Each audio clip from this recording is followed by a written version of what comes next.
Hello, everyone. I know you may not feel like it, but you are indeed the chosen class for such a time as this, the class of 2020.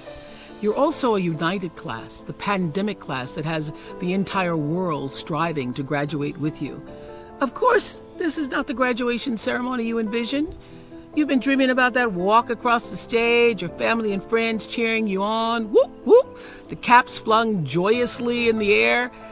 But even though there may not be pomp because of our circumstances, never has a graduating class been called to step into the future with more purpose, and vision, passion, and energy, and hope.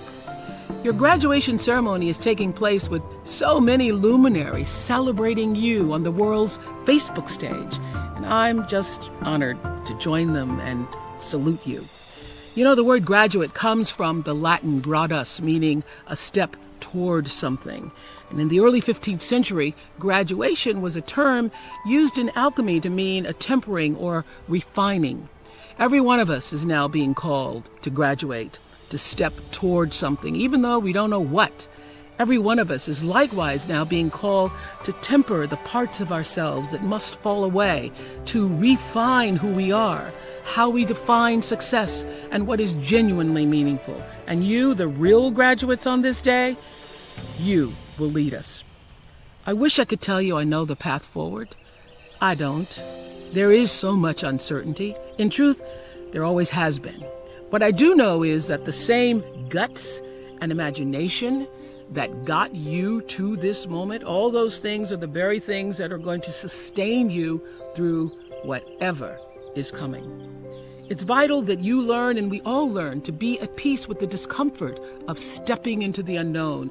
It's really okay to not have all the answers. The answers will come for sure if you can accept not knowing long enough to get still and stay still long enough for new thoughts to take root in your more quiet, deeper, truer self.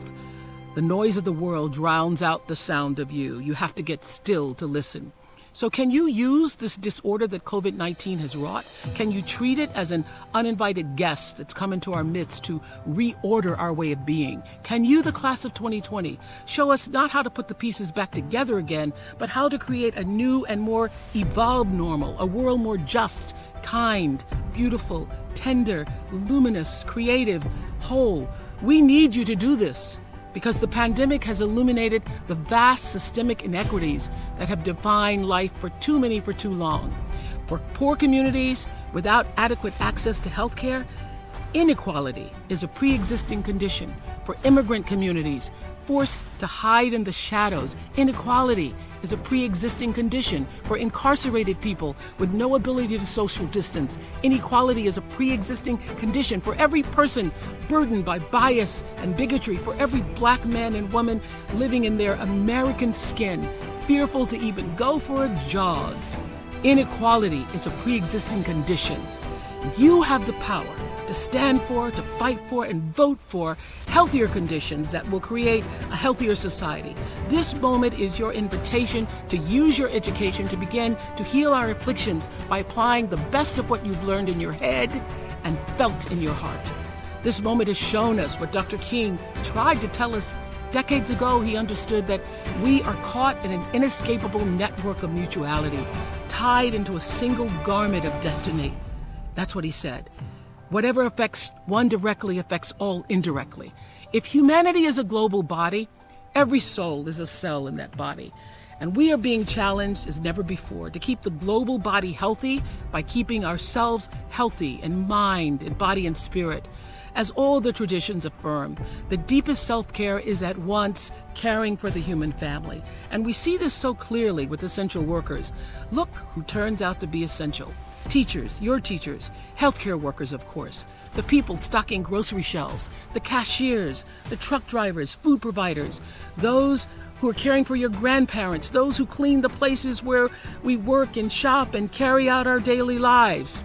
We are all here because they, at great and profound risk, are still providing their essential service. What will your essential service be?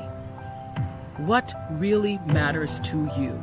The fact that you're alive means you've been given a reprieve to think deeply about that question.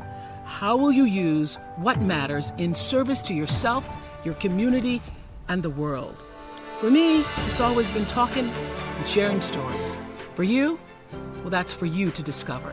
And my hope is that you will harness your education, your creativity, and your valor, your voice, your vote, reflecting on all that you've witnessed and hungered for, all that you know to be true, and use it to create more equity, more justice, and more joy in the world.